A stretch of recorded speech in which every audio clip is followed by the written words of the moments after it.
While we're all taught that we're beautiful and unique snowflakes, well, not many of us can prove it. While most people have at least one quality that can make them stand out in a small room full of people, do you know where you'd stand in a room full of thousands or on a global level?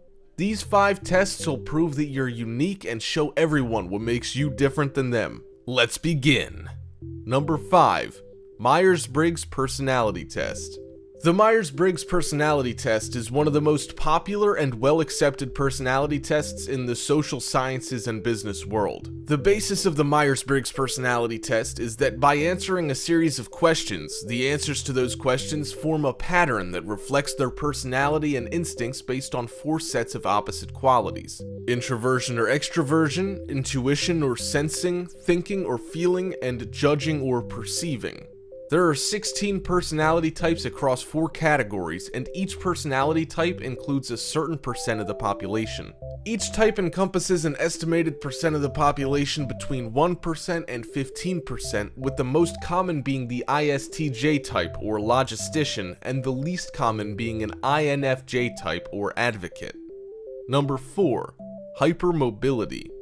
Hypermobility is easily defined as the ability of a person to stretch or extend their limbs beyond what's typically possible for a normal person. Typically, hypermobility is benign, though it may sometimes be the symptom of a tissue problem. Hypermobility is a good characteristic for athletes to have, as it allows them an extended range of motion, and their ability to stretch their joints more easily means they're less likely to be injured under some circumstances. While the best way to be diagnosed with hypermobility is by a medical or sports professional, a number of tests can give you an idea. Typical tests include touching the floor with your palms while you stand with your legs straight, elbows and knees pointing in opposite directions, moving your thumb to touch your forearm, and being able to bend your fingers backwards. Number 3. Mensa Test.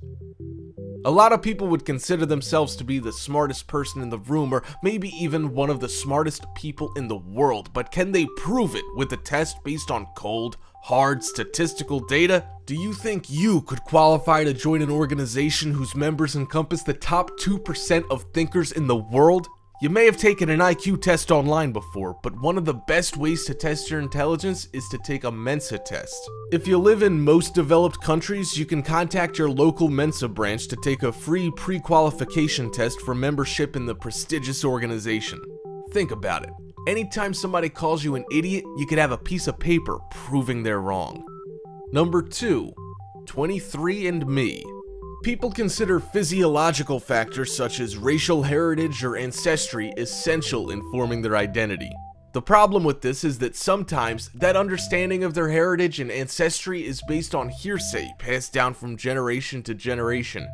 Maybe you're 1/16th Cherokee and don't actually know what the name of that Cherokee ancestor was, or maybe you think your great-grandparents came over on a boat from Ireland when your grandpa was actually adopted. With 23andMe or other DNA tests, you can get a clear, easy-to-understand picture of your ancestry and background. For bonus points, maybe you'll find out you actually have some Neanderthal DNA, making you a member of the 1% of people with Neanderthal DNA. Number 1. Tickle Yourself.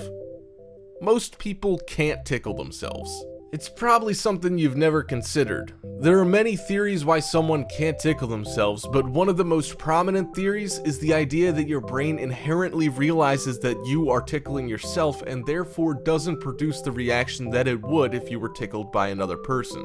Sometimes, however, people can produce that reaction. This is commonly associated with schizophrenia, but just because you can tickle yourself doesn't mean you have it. This isn't a diagnosis. Some people are extra sensitive, and even with the ability to understand that they are the ones tickling themselves, that stimulation can provide a tickle-like effect. Other times, they may have schizophrenic-like qualities.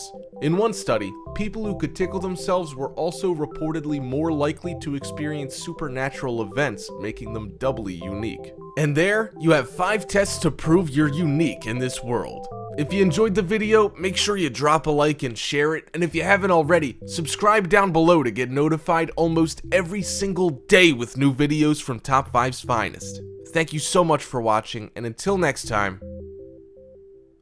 we are